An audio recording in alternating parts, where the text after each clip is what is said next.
चलो बेटा स्टार्ट करते हैं phase velocity and group velocity. ये भी एक मोस्ट इंपॉर्टेंट क्वेश्चन है फॉर 5 मार्क्स के लिए। कंप्लीट 5 मार्क्स सवाल है ये। 2 मार्क्स इसके डेफिनेशन के ऊपर और 3 marks relation between the phase velocity and group velocity, इन दोनों के बीच का रिलेशन। सबसे पहले डेफिनेशन देखने से पहले थोड़ा सा कंसेप्ट मैं आपको बता रहा हूँ। मान लीजिए हमारे पास यहाँ पर एक प्लेन प्रोग्रेसिव वेव है, तो यहाँ लिख रहा हूँ बेटा consider we have a plane progressive wave,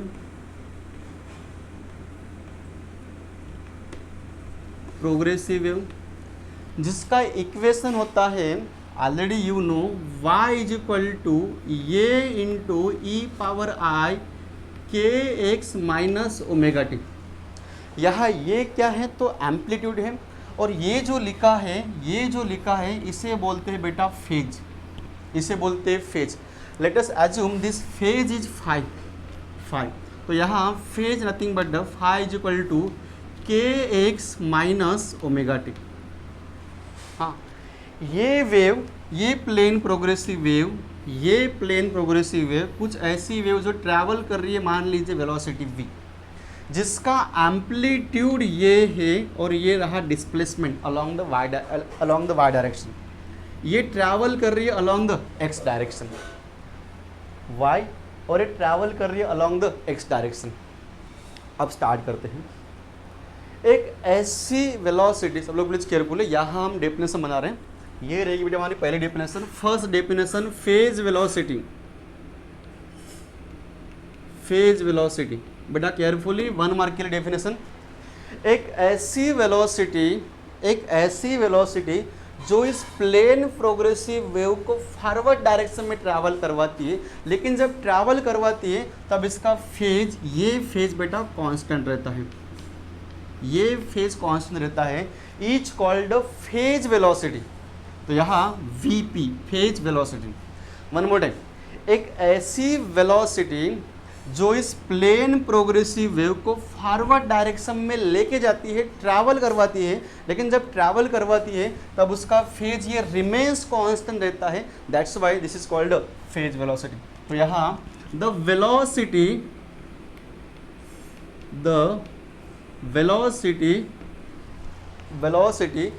with which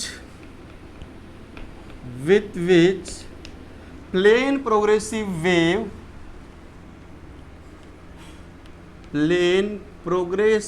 wave travel, कहाँ ट्रैवल कर रही है? In the forward direction, travels in forward direction.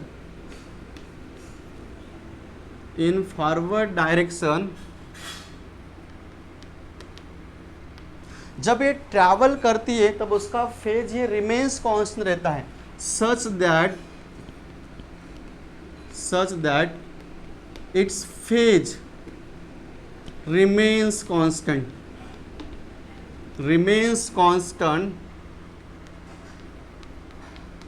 each called phase velocity।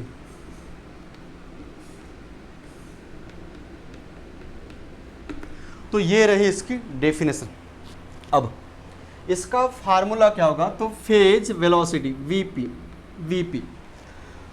अब यहाँ लिखा है हमने फेज कैसा है यहाँ पर? कांस्टेंट। चलो इसको डिफ्रेंशिएट करते हैं विथ रेस्पेक्ट टाइम। तो यहाँ बेटा d phi upon d t, ये वाला d phi upon d t, derivative of constant बेटा ये होता है 0 इज इक्वल टू, यहाँ जो टर्म्स क्या दिख रहा है? तो के ये रहा D x minus omega D T, या फिर ये बोलो ये इज इक्वल टू 0, या फिर d x upon d t is equal to, ये होता है बेटा omega upon k. Rate of change of displacement per unit time बेटा ये होता है वेलोसिटी, लेकिन कौन सी वेलोसिटी? तो ये है phase velocity. That's why this VP is equal to, ये आपको मिला ओमेगा अपॉन की। तो इसका फार्मूला क्या है यहाँ पर? इसका फार्मूला है ओमेगा अपॉन की। ये रहा फेज वेलोसिटी, ठीक है। यहाँ ओमेगा क्या? तो ओमेगा यहाँ पर एंगुलर फ्रीक्वेंसी है। के क्या है? तो के यहाँ पर वेव नंबर है, वेव वेक्टर है। अब दूसरा डेफिनेशन देखने वाले यहाँ, सेकंड ग्रुप वेलोसिटी। चलो नाम से आपको कुछ समझ में आ रहा होगा, ग्रुप वेलोसिटी मतलब यहाँ पर अभी सिंगल वेव नहीं होने वाली, यहाँ जो एक ही वेव ट्रैवल कर रही थी अब यहाँ एक वेव नहीं होगी, यहाँ दो वेव होंगे, दो से ज़्यादा वेव होंगे। मान लीजिए दो वेव है, एक का डिस्प्लेसमेंट y1 दूसरे का डिस्प्लेसमेंट y2, दोनों वेव ट्रैवल कर रहे हैं स्पेस में। जब ट्रैवल करते हैं तो एक पर्टिकुलर पॉइंट पर ये सुपर इम्पोज हो रहे हैं। सुपर इम्पोज होने के बाद जो इसकी इंडिविजुअल वेलोसिटी थी vp और इसकी vp दोनों का सुपर इम्पोज होने के बाद एक नई वेलोसिटी, एक न्यू वेव फॉर्म हुई और ऐसी वेव अपनी डिफरेंट ओन डिस्टिंक्ट वेलोसिटी के साथ ट्रैवल कर रही, that velocity is called group velocity. क्या बोला मैंने, आपको समझ में आया मैं क्या बोल रहा हूँ? अब बेटा यहाँ पर सिंगल वेव नहीं होगी, ग्रुप ऑफ वेव्स होंगी, दो या फिर उससे ज़्यादा वेव्स होंगी, वो स्पेस में ट्रैवल कर रहे हैं और एक पर्टिकुलर पॉइंट पर जाके सुपर इम्पोज होंगे। सुपर इम्पोज होने के बाद एक नई वेव फॉर्म होगी, ऐसी वेव अपनी ओन डिस्टिंक्ट वेलोसिटी ट्रैवल करेगी, that velocity is called group velocity. तो यहाँ बेटा वेन, यहाँ सिंगल वेव नहीं, कैसे यहाँ पर दो वेव है, यहाँ वेन टू और मोर वेव, दो या फिर उससे ज़्यादा वेव, टू और मोर वेव हैविंग डिफरेंट फ्रीक्वेंसी, हो सकता है मान लीजिए यहाँ पर ये पहली वेव बेटा, मान लीजिए यहाँ पर ये दूसरी वेव है, ये दोनों वेव ट्रैवल कर रहे हैं और ट्रैवल करने के बाद यहाँ पर सुपर इम्पोज हो रहे हैं। ये मान लीजिए y1 है, ये मान लीजिए y2 है, इन दोनों का यहाँ पर रिजल्टेंट कितना, तो यहाँ y is equal to y1 plus y2। When two or more wave जिसकी एंगुलर फ्रीक्वेंसी डिफरेंट है, having different angular frequency,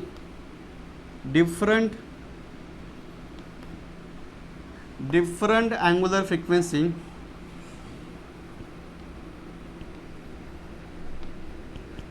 and wave number मतलब k and wave number are superimposed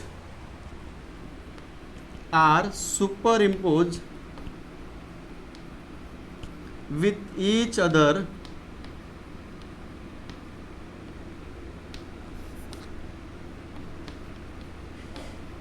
इस केस में the resulting group of wave then resulting एक नई wave form हो रही है, then the resulting group of waves travel with its own distinct velocity, with its own distinct velocity each called, ये होती है बेटा ग्रुप वेलोसिटी। डेफिनेशन आपको समझ में आई? हाँ, मैंने यहाँ पर क्या बोला, एक ऐसी वेलोसिटी जो इस प्लेन प्रोग्रेसिव वेव को फॉरवर्ड डायरेक्शन में ट्रैवल करवाती है, इच कॉल्ड फेज वेलोसिटी। जब दो वेव स्पेस में ट्रैवल हो रहे हैं, उन दोनों का सुपर इम्पोज होगा, तब यहाँ पर एक नई वेव फॉर्म होगी, that wave travels with its own distinct velocity is called group velocity. तो यहाँ बेटा रहेगा Vg, हाँ यहाँ रहेगा Vg group velocity is equal to, यहाँ एक ही वेव थी इसलिए ओमेगा अपॉन के, मान लीजिए यहाँ पर दो वेव हैं तो यहाँ आएगा बेटा डी ओमेगा अपॉन डी के। व्हाट इज डी ओमेगा, तो final angular velocity minus initial, तो यहाँ रहेगा omega 2 minus omega 1 divided by k2 minus k1। Proper लिखते हैं इसको, omega 2 minus omega 1 divided by k2 minus k1। तो ये रहा इसका फार्मूला। डेफिनेशन बेटा 2 मार्क्स की है, कोई डाउट इसमें? चलो अब हम यहाँ पर रिलेशन निकालते हैं between the phase velocity and the group velocity. तो सबसे पहले हम यहाँ बोलेंगे वी नो, हमें पता है, क्या पता है हमें, ग्रुप वेलोसिटी। चलो बताइए मुझे यहाँ पर क्या होता है बेटा ग्रुप वेलोसिटी, तो Vg इज इक्वल टू, हाँ, डी ओमेगा अपॉन डी के, मान लीजिए हमारा इक्वेशन नंबर 1 है। अब मुझे ये बताओ फेज वेलोसिटी, तो ये होता है बेटा Vp is equal to omega upon k. मुझे यहाँ चाहिए ओमेगा, इसलिए इस इक्वेशन को मैं कन्वर्ट कर रहा हूँ ओमेगा के फॉर्म में। तो यहाँ पर क्या होगा, वी पी इंटू के। चलो ये वैल्यू यहाँ पर पुटअप करो, तो यहाँ बोलूँगा मैं फ्रॉम 1, बोलो यहाँ v g is equal to d by d k, d by d q. Omega यहाँ कितना है, तो ओमेगा ये रहा वी पी इंटू के। अब मुझे इसको डिफ्रेंशिएट करना है विथ रिस्पेक्ट टू के। तो मान लीजिए ये हमारा फर्स्ट फंक्शन है और ये हमारा सेकंड फंक्शन है। याद कर लो डिफ्रेंशिएशन का प्रोडक्ट रूल जो हमें यहाँ पे अप्लाई करना है। आप रेडी हो उसके लिए? तो v g is equal to, बेटा first function as it is derivative of second plus second function as it is derivative of first v p. तो is equal to v p d by d k differentiation of k with respect to k कितना होगा? चलो मैं आपको याद दिला रहा हूँ, D by D x of x कितना होता है? हाँ बेटा ये होता है 1। तो सिमिलरली यहाँ भी कितना होगा? तो इसका आंसर यहाँ 1 प्लस के into D v p upon D की, ये वैसा का वैसा। अब मुझे जो फाइनल आंसर चाहिए इन दोनों के बीच में, वो चाहिए लैम्बडा के फॉर्म में, वो चाहिए मुझे लैम्बडा के फॉर्म में। तो मैं क्या करूँगा, यहाँ थोड़ी सी अरेंजमेंट कर रहा हूँ। मतलब मैं यहाँ पर डी लैम्बडा से मल्टीप्लाई कर रहा हूँ और डी लैम्बडा से डिवाइड कर रहा हूँ। सब लोग प्लीज़ केयरफुल देखो मैं क्या कर रहा हूँ। यहाँ तक वैसा का वैसा डी लैम्बडा से मल्टीप्लाई और यहाँ डी के वैसा का वैसा, ये मैं यहाँ लेके आ गया और यहाँ D v p upon d lambda, d v p upon D k, D lambda से मल्टीप्लाई डी लैम्बडा से डिवाइड। यहाँ तक कोई डाउट बेटा? अच्छा ये वी पी था, ये वी पी था, यहाँ तक कोई डाउट बेटा? ये मान लीजिए हमारा इक्वेशन नंबर 2 है। अब मुझे क्या करना है, मुझे यहाँ डी लैम्बडा अपॉन डी के पुट करना है। क्या हमारे पास लैम्बडा और के बीच में कोई रिलेशन है? ऑफकोर्स है। क्या है बता मुझे? आई थिंक वी नो बेटा ये k is equal to 2 pi upon lambda होता है। Everybody know. हमें क्या चाहिए, इन दोनों के बीच का रिलेशन ये है। अब मुझे क्या करना है, मुझे यहाँ चाहिए डी लैम्बडा अपॉन डी के, यहाँ है के, तो मैं बोल रहा हूँ differentiate above equation, differentiate above equation किससे? With respect to lambda, with respect to lambda. चलो करो इसको, तो यहाँ आपको मिलेगा d k upon d lambda is equal to, बेटा ये 2 पाई कॉन्स्टेंट। अच्छा मैं आपको याद दिला रहा हूँ, मान लीजिए हमारे पास यहाँ 1 अपॉन एक्स है और मुझे इसको डिफ्रेंशिएट करना है विथ रिस्पेक्ट टू एक्स। तो इसका आंसर क्या होगा? हाँ डेरिवेटिव ऑफ 1 अपॉन एक्स, बेटा ये होता है -1 अपॉन एक्स स्क्वायर ना। सिमिलरली यहाँ भी है 2 पाई कांस्टेंट है, 2 पाई कांस्टेंट है। तो derivative of this function, derivative of 1 upon lambda, हाँ डेरिवेटिव ऑफ 1 अपॉन कितना हो गया यहाँ पर? -1 अपॉन लैम्बडा स्क्वायर। तो यहाँ इसका आंसर कितना? ये 2 पाई कांस्टेंट वैसा का वैसा डेरिवेटिव ऑफ 1 अपॉन लैम्बडा, मान लीजिए यहाँ पर लैम्बडा है, विथ रिस्पेक्ट टू लैम्बडा कितना होगा? तो ये होगा बेटा -1 अपॉन लैम्बडा स्क्वायर, या फिर ये बोलो -2 पाई अपॉन लैम्बडा स्क्वायर। ये इसका आंसर है। अब मुझे यह चाहिए डी लैम्बडा अपॉन डी के, तो क्या करूँगा, यहाँ मैं थोड़ा अरेंजमेंट कर रहा हूँ आर करके, मतलब रिवर्स कर रहा हूँ। तो यहाँ लिख रहा हूँ मैं डी लैम्बडा अपॉन डी के इज इक्वल टू, ये मैंने पहले लिखा डी लैम्बडा अपॉन डी के, तो यहाँ पर क्या होगा माइनस, ये पहले लिखो लैम्बडा स्क्वायर अपॉन 2 पाई। अब ये वैल्यू पुट करो इक्वेशन 2 में। अब रेडी हो उसके लिए? चलो यहाँ लिखो, तो यहाँ बोलूँगा मैं फ्रॉम 2 सब्सटीट्यूट अबो वैल्यू कहाँ पुट करना हमें? In equation 2, in equation 2 we have.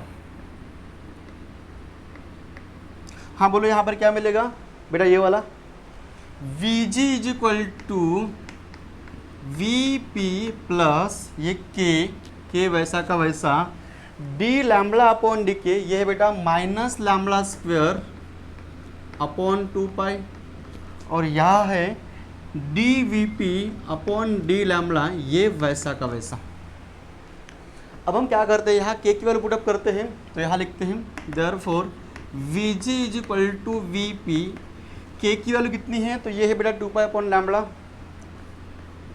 2 pi upon lambda, और यह है माइनस लैम्बडा स्क्वेयर अपॉन 2 पाई, और ये D v p upon d lambda, वैसा का वैसा। यहाँ हमने क्या किया, तो यहाँ हमने पुट किया k is equal to 2 pi upon lambda. कुछ कैंसिल हो रहा है चेक करो, तो ये 2 पाई 1 लैम्बडा, तो यहाँ आपको फाइनली मिलेगा v g is equal to v p minus lambda d v p upon d lambda. So this is the required relation between the phase velocity and group velocity. तो यहाँ लिखेंगे दिस इज द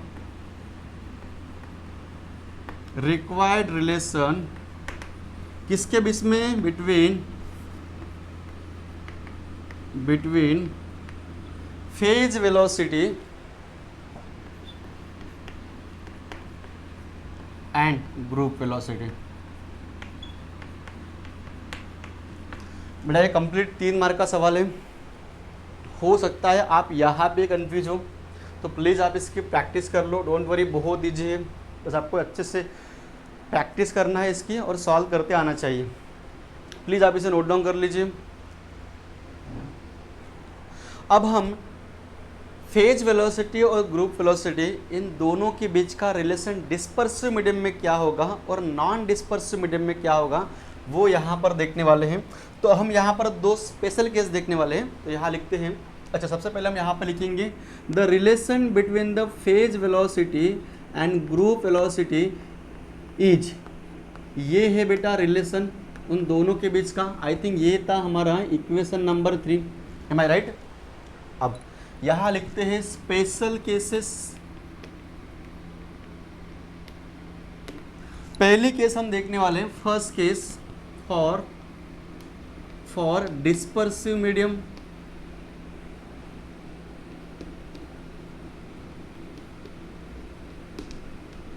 देखो, dispersive medium मतलब ये रहा वो medium,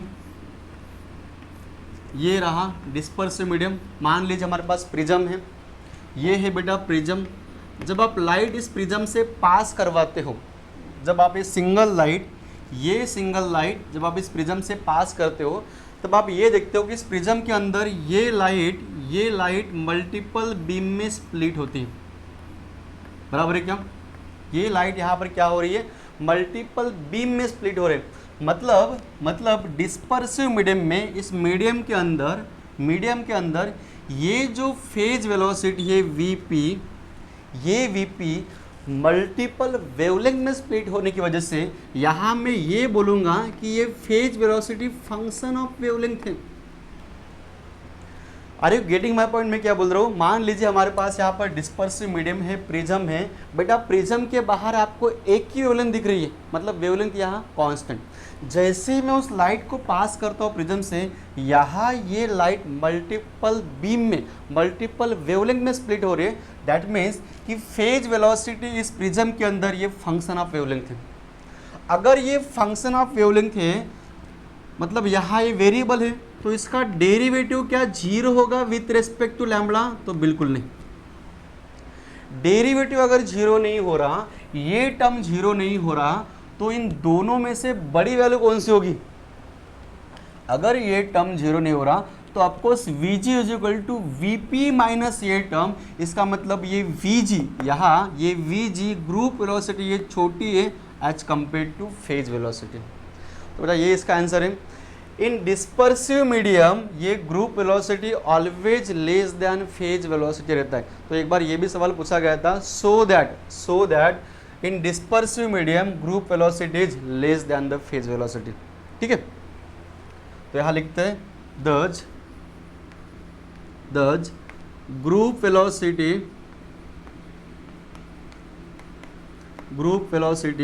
is less than phase velocity.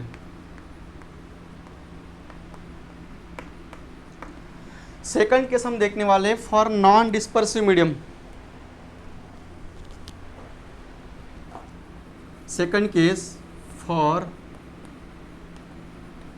Non dispersive medium. बेटा non dispersive medium मतलब एयर मीडियम, जो हम देख रहे हैं एयर मीडियम। अगर आप यहाँ देखोगे तो एक लाइट मतलब एक ही वेवलेंथ, एक ही कलर, नो स्प्लिटिंग। इसका मतलब क्या हुआ है? इसका मतलब यहाँ जो फेज वेलोसिटी है वो यहाँ कांस्टेंट है। यहाँ जो एयर मीडियम है, लाइट आपको एक ही कलर के दिखेगी, उसका एक ही वेवलेंथ होगा, that's why this phase velocity is constant. तो इसका derivative with respect to lambda कितना होगा? ये होता है 0। डेरिवेटिव ऑफ कांस्टेंट बताइए 0। ये 0, ये वैल्यू यहाँ पर पुटअप करो, ये 0 मतलब यहाँ आपको मिलेगा Vg is equal to Vp। इसका मतलब क्या होता है? इसका मतलब ये होगा कि नॉन डिस्पर्सिव मीडियम में ये ग्रुप वेलोसिटी बराबर रहती है फेज वेलोसिटी से। तो यहाँ हम क्या लूँगा? दज group velocity is equal to phase velocity. कहाँ पर? तो नॉन डिस्पर्सिव मीडियम में। तो आप इसे नोट कर लीजिए। चलो स्टार्ट करते हैं हेजेनबर्ग अनसर्टेनिटी प्रिंसिपल। तो बेटा ये आपको एग्जाम में 2 मार्क का या फिर 3 मार्क का सवाल देखने को मिल सकता है, जहां 1 मार्क रहता है स्टेटमेंट के ऊपर। तो सबसे पहले मैं आता हूँ इसके स्टेटमेंट के ऊपर। यहाँ लिख रहा हूँ स्टेटमेंट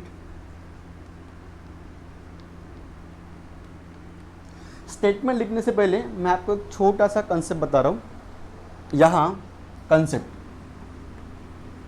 यहाँ लिख रहा हूँ बेटा, देखो मैं यहाँ पर बात कर रहा हूँ क्लासिकली। पहला पॉइंट यहाँ classical point of view. Suppose मान लो हमारे पास यह क्लासिकल पार्टिकल है। क्लासिकल मीन्स मैक्रोस्कोप पार्टिकल, ऐसे पार्टिकल जिसको आप अपनी आंखों से देख सकते हो, यानी कि मुझे देख रहे हो, कार मोशन कर रही है वो देख रहे हो, वो सारे के सारे कौन से पार्टिकल है? क्लासिकल पार्टिकल है, क्लासिकल ऑब्जेक्ट है। अगर मैंने आपको इस क्लासिकल पार्टिकल की पोजीशन बता दी तो क्या आप इसका मोमेंटम निकाल सकते हो? यस। कैसे निकालोगे? तो यहाँ बेटा P इज इक्वल टू ये होता है एम वी नथिंग बट क्या होता है यहाँ पर? dx upon dt। इसका मतलब if you know the position, simply इसको डिफ्रेंशिएट करो तो आपको यहाँ पर क्या मिलेगा? मोमेंटम मिलेगा। या फिर इसका अल्टरनेटिव हम लेते हैं, अगर आपको मोमेंटम पता है तब आप यहाँ इसका पोजिशन भी निकाल सकते हो। कैसे? रिवर्स कैलकुलेशन, जहाँ आपको अभी यहाँ क्या करना पड़ेगा? इंटीग्रेशन करना पड़ेगा। इन शॉर्ट मेरा बताने का मीनिंग यही था कि classically if you know the position you can find the momentum, या फिर if you know the momentum you can find the position. लेकिन अब बात करते हैं यहाँ पर quantum mechanically for quantum particle यानी कि माइक्रोस्कोप पार्टिकल, ऐसे पार्टिकल जिसको आप अपनी आंखों से नहीं देख सकते, लाइक इलेक्ट्रॉन, प्रोटॉन, ये सारे के सारे आते हैं क्वांटम पार्टिकल में। Quantum mechanically if you know the position you can't find the momentum, क्योंकि आप इसको अपनी आंखों से देख ही नहीं सकते। If you know momentum you can't find the position. अब शुरुआत में स्टार्ट में हेजेनबर्ग ने ट्राई किया था कि मैं उस क्वांटम पार्टिकल की, यानी कि यहाँ इस इलेक्ट्रॉन की पोजीशन मेजरमेंट करूँ। तो पोजीशन मेजरमेंट करने के लिए उन्होंने वहाँ पर क्या किया? हाई एनर्जी फोटोन का यूज किया, गामा रेज का यूज किया। जब गामा रेज उस इलेक्ट्रॉन के ऊपर स्ट्राइक करवाए, इंसिडेंट करवाए, तब वहाँ उस माइक्रोस्कोप से उस इलेक्ट्रॉन की पोजीशन एक्यूरेटली मिल गई। लेकिन क्या हुआ? उस हाई एनर्जी फोटोन की वजह से उस इलेक्ट्रॉन का वेलोसिटी चेंज हुआ, उसका मोमेंटम चेंज हुआ, वहाँ उसका मोमेंटम नहीं फाइंड आउट कर सके। साइमल्टेनियसली बोल रहा हूँ। फिर उसने क्या किया? उसने सेकंड ट्राई किया, मतलब वहाँ मोमेंटम मेजरमेंट करने के लिए उन्होंने वहाँ लो एनर्जी फोटोन लिया। जब लो एनर्जी फोटोन उस इलेक्ट्रॉन के ऊपर इंसिडेंट करवाया तब वहाँ पर उसकी वेलोसिटी रिमेन सेम थी, मतलब वहाँ उसका मोमेंटम मिला, लेकिन लेकिन लो एनर्जी फोटॉन होने की वजह से उस इलेक्ट्रॉन को हम माइक्रोस्कोप से प्रॉपरली विजुलाइज नहीं कर सके, देख नहीं सके, मतलब वहाँ पर उसका पोजीशन नहीं मिला। ये सारी चीज़ें ऑब्जर्व की किसने, हेजनबर्ग ने। फिर फाइनली उन्होंने वहाँ कंक्लूजन निकाला, उन्होंने ये बोला कि अगर क्वांटम पार्ट, यहाँ से बेटा केयरफुली, यहाँ से आपको याद रखना है, बाकी छोड़ दो, यहाँ से याद रखना है, क्वांटम पार्टिकल के लिए यानी कि इलेक्ट्रॉन के लिए अगर आपको उसकी पोजीशन पता है तब वहाँ आप उसका मोमेंटम नहीं निकाल सकते, या फिर अगर आपको उसका मोमेंटम पता है तब वहाँ आप उस इलेक्ट्रॉन की पोजीशन नहीं निकाल पाते। इट इज इम्पॉसिबल इन दोनों का मेजरमेंट करना, और वही उसका स्टेटमेंट था। एक बार फिर से यहाँ इसका स्टेटमेंट लिख रहा हूँ बेटा, इट इज इम्पॉसिबल, पॉसिबल ही नहीं है, दोनों को यहाँ साइमल्टेनियसली मेजरमेंट करना। It is impossible to measure both position and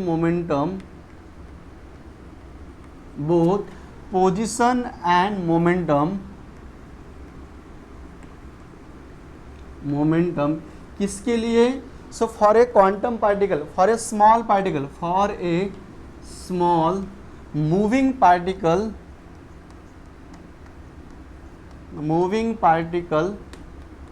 like electron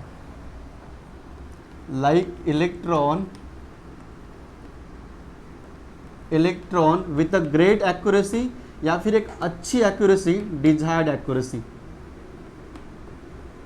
with desired accuracy। तो ये इसका स्टेटमेंट है। क्या है statement? It is impossible to measure both position and momentum of a small moving particle with a desired accuracy. दोनों को आप simultaneously measurement नहीं कर सकते। तो ये रहा बेटा उसका स्टेटमेंट। अब इसी को हम यहाँ लिखते हैं mathematically.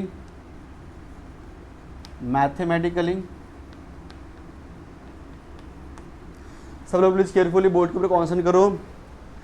Impossible to major position मतलब uncertainty in measuring position, and momentum, uncertainty in measuring momentum which is greater than और इक्वल टू, ये होता है h×2।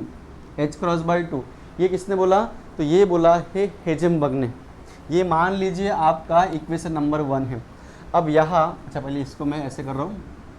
अब यहाँ जो टर्म्स है उसको मेंशन करते हैं, स्पेसिफाई करते हैं। तो यहाँ लिख रहा हूँ वेयर डेल्टा एक्स यहाँ पर क्या है? तो delta x is the uncertainty in measuring position. यहाँ डेल्टा पी क्या है? तो डेल्टा पी अनसर्टेनिटी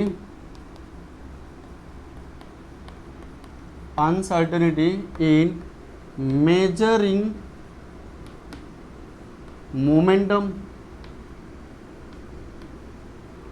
मोमेंटम। यहाँ h क्रॉस क्या है? तो यहाँ बेटा h क्रॉस ये होता है h/2π।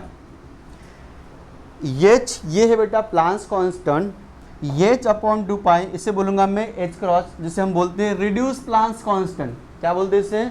Reduce Planck's constant. और इसकी वैल्यू होती है 1.054 इंटू 10⁻³ जूल सेकंड।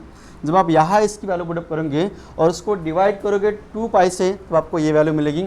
इसे बोल देंगे इज द, ये क्या है? तो यहाँ ये है रिड्यूस प्लांक्स कांस्टेंट।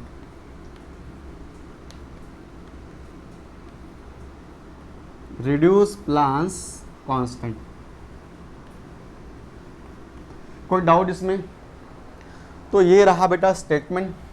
चलो इसको थोड़ा सा एक्सप्लेन करते हैं।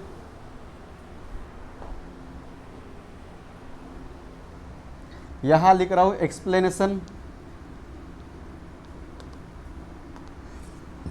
सब लोग प्लीज केयरफुली बोर्ड के ऊपर कॉन्सेंट्रेट करो। मैं बोलूंगा यहां पर इक्वेशन 1 सेज दैट। चलो वहां से हम देखते हैं। तो पहला पॉइंट, सबसे पहले मैं इसको कन्वर्ट कर रहा हूँ डेल्टा एक्स की फॉर्म में। Delta x is equal to, ये होगा बेटा h×2 डेल्टा पी। कोई डाउट इसमें? या फिर बोलूँगा यहाँ पर सेकंड पॉइंट में delta p is equal to, second यहाँ second delta p is equal to ये होगा बेटा h cross upon two delta x, तो यहाँ बोलूँगा मैं इक्वेशन 1 सेज दैट अगर यहाँ पर अनसर्टनिटी इन मेजरिंग मोमेंटम ये इंक्रीज हो रहा है, then uncertainty in measuring position ये डिक्रीज होगा, या फिर इसका vice versa, if uncertainty in measuring position ये इंक्रीज हो रहा है then uncertainty in measuring momentum ये क्या होगा, डिक्रीज होगा। और आपको यही लिखना है, आपको बोलना है equation 1 says that if the uncertainty in measuring momentum increases then uncertainty in measuring position is decreases. आप इन दोनों को साइमल्टेनियसली मेजरमेंट कर ही नहीं सकते। And this is happening, this is because of, ये क्यों हो रहा है, बिकॉज यहाँ जो पार्टिकल है इलेक्ट्रॉन ये माइक्रोस्कोप पार्टिकल है और ये पार्टिकल बिहेव करता है as per the de Broglie wave जैसा। तो यहाँ लिखेंगे this is because the microscopic particle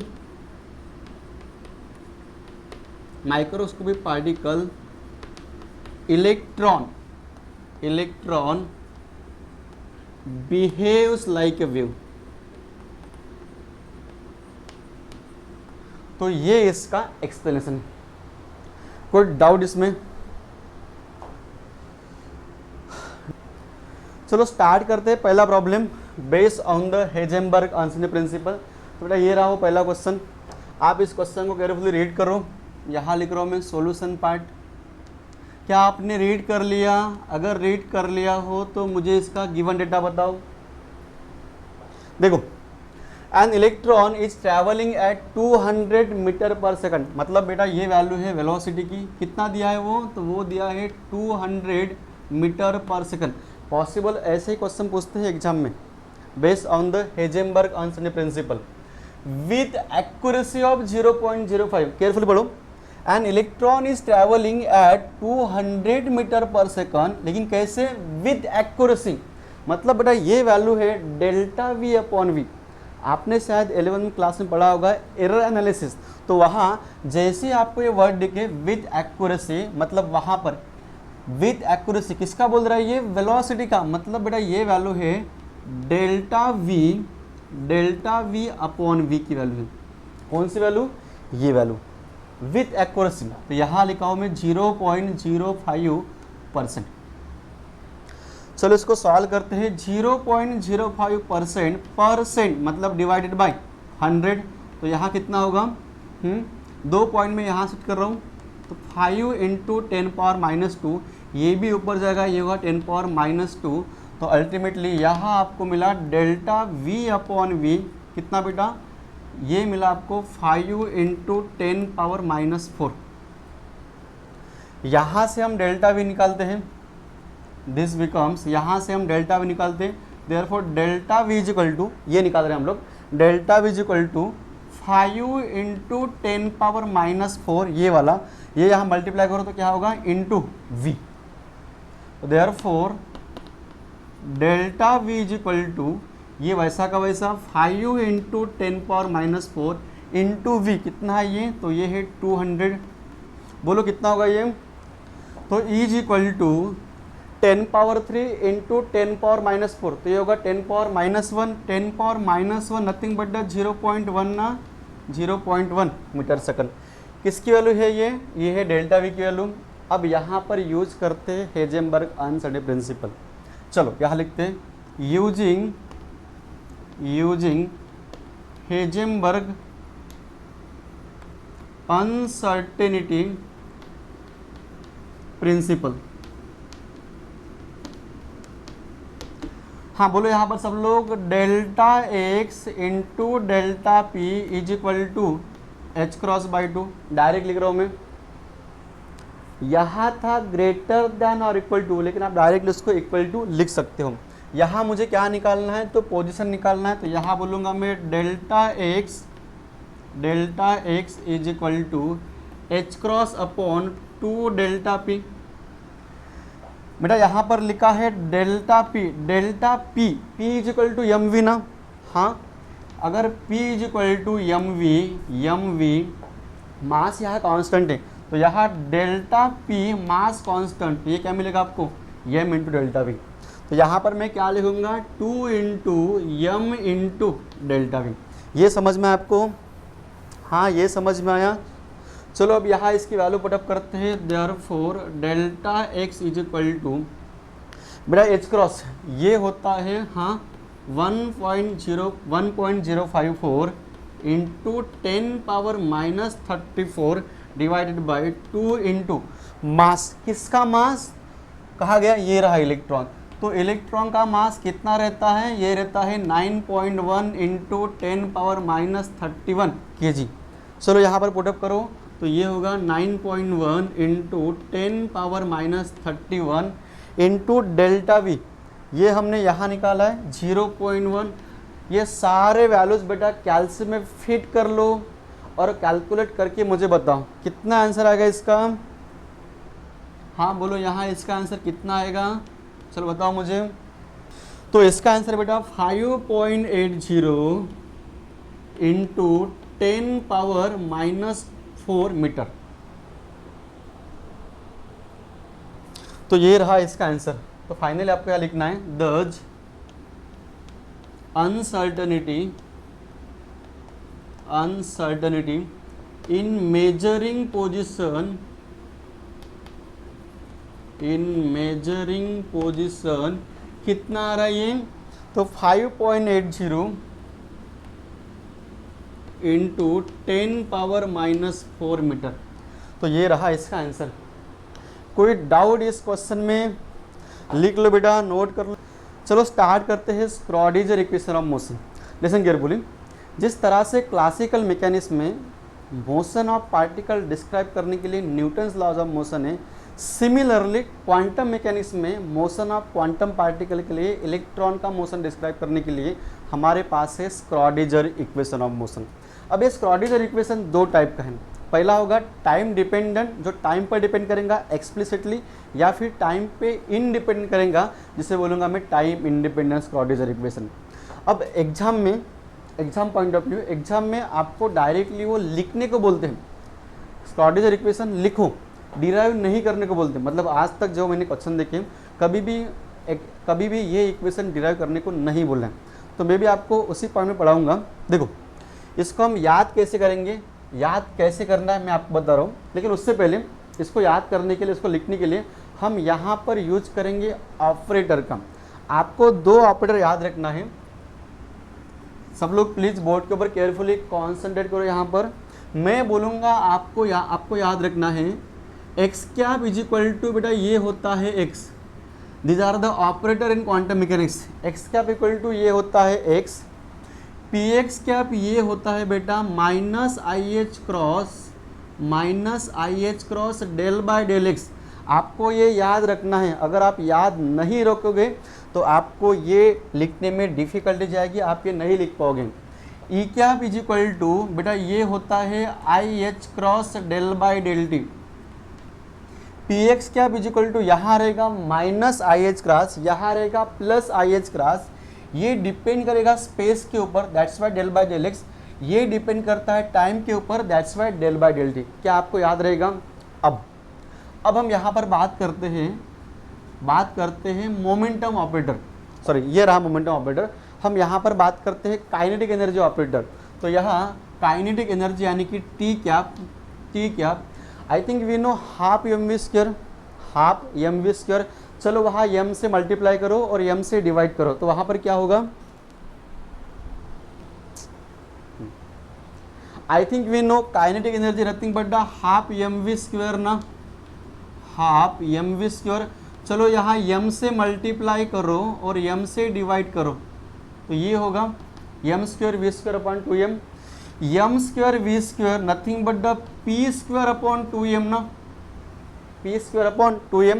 अब ये वैल्यू यहाँ पुटअप करते तो सॉरी, अब ये वैल्यू यहाँ पर पुटअप करते हैं। चलो बताओ मुझे क्या होगा यहाँ? तो 1/2m कांस्टेंट वैसा का वैसा, p nothing but the minus i h cross del by del x, इसका पूरा होल स्क्वायर। इसको हमें सॉल्व करना है।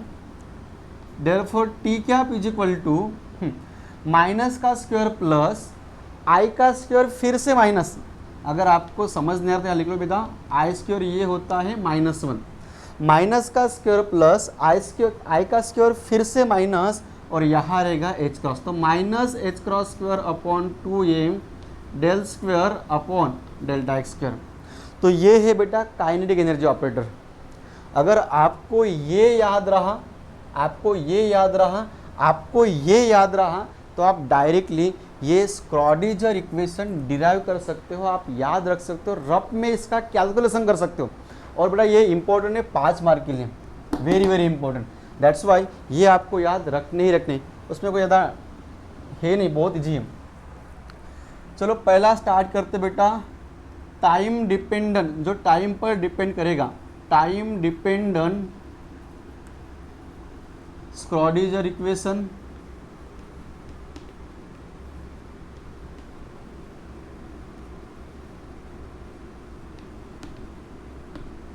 Listen carefully.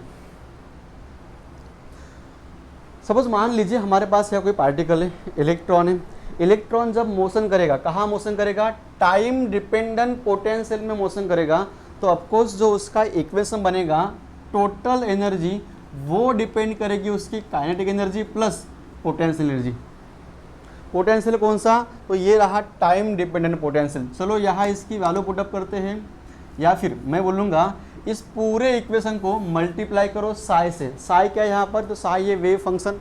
बेटा मैं आपको याद दिला रहा हूँ कि इसको डिराइव कैसे करेंगे शॉर्ट में।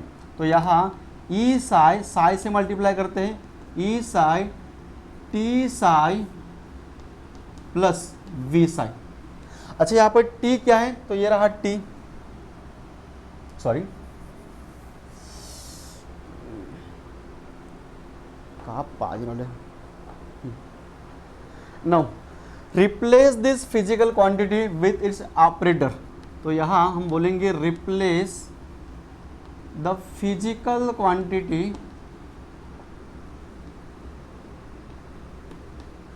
With operator.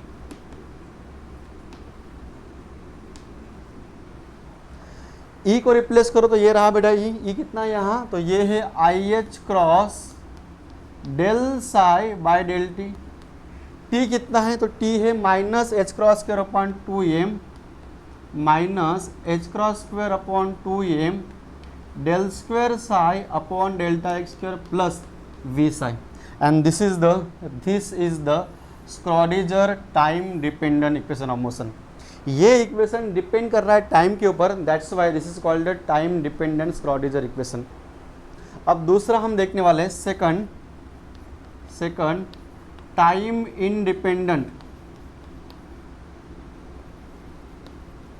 Independent स्क्रॉडिंजर्स equation. चलो यहाँ पर अभी यहाँ ये इक्वेशन टाइम के ऊपर डिपेंड नहीं करने वाला, तो फिर से मैं आता हूँ इसके ऊपर ही। ये जो आपने लिखा हम यही यहाँ पर यूज करेंगे। तो यहाँ बोलूँगा मैं फ्रॉम टू ये वाला e psi is equal to t psi plus v psi. अब हम यहाँ पर क्या करने वाले, देखो अगर मैं ई को रिप्लेस करता हूँ, यहाँ ई को रिप्लेस करता हूँ i h cross del by del से, तो फिर से ये टाइम डिपेंडेंट बनेगा और मुझे यहाँ पर चाहिए टाइम इंडिपेंडेंट। तो मैं क्या कर रहा हूँ, इस ई साई को वैसा का वैसा रख रहा हूँ, इज इक्वल टू ये रिप्लेस कर रहा हूँ। ये यहाँ पर क्या है, तो ये है minus h cross square upon 2m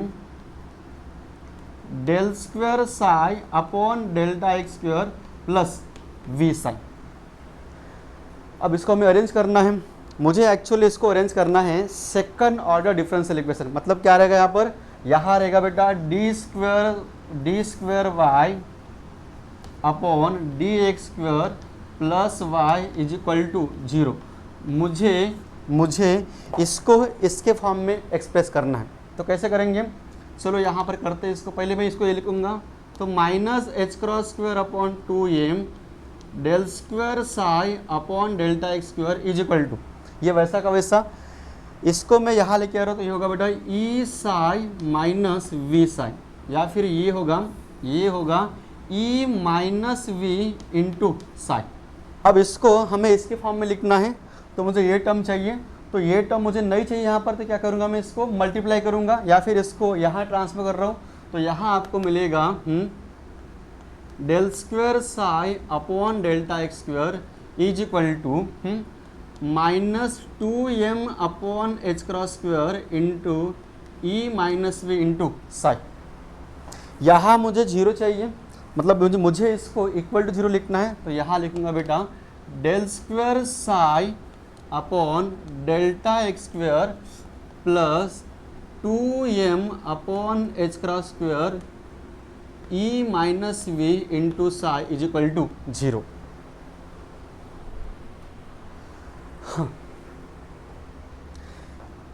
ये रहा बेटा स्क्रॉडिंजर टाइम इंडिपेंडेंट इक्वेशन।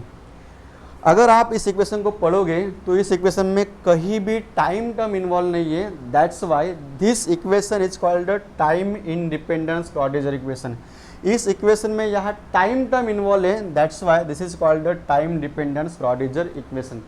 तो एक बार फिर से मैं आपको बोल रहा हूँ, एग्जाम में ये इक्वेशन आपको डायरेक्ट लिखना होता है जिसके ऊपर आपको 5 मार्क मिलते हैं या फिर 3 मार्क्स मिलते हैं, लेकिन मुझे पता है इतना बड़ा इक्वेशन, कॉम्प्लिकेटेड इक्वेशन आपको याद नहीं रहता, तो बच्चों को मैं हमेशा एडवाइस देता हूँ कि आप ये याद रखो, ये आपको रफ कैलकुलेशन करना है और डायरेक्टली वैल्यू यहाँ पर पुटअप करना है और ये सॉल्व करना है। कोई डाउट इसमें लिख लो।